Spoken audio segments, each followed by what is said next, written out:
నేను శ్రీకాంత్, హీరో శ్రీకాంత్ ఒక 2 ఎకరాలు కొందామని కార్లో డబ్బులు పెట్టుకొని వెళ్ళాం. అడ్వాన్స్ ఇద్దాం ఆయనకి. ఆయన ఎకరం 20 లక్షలు చెప్పాడు అదే ఏరియాలో. మాతో పాటు ఒకడు వచ్చాడు.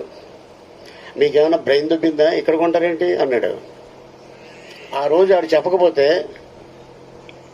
అప్పుడు 20 లక్షలు ఎకరం, ఇప్పుడు అదే ఎకరం 80 కోట్లు.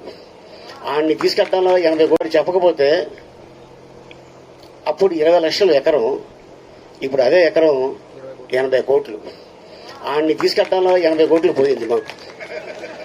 అందుకని భూమి కొంటున్నప్పుడు మీకు ఆలోచన వస్తే డబ్బులుంటే కొనేయండి, ఎవరికి చెప్పొద్దు.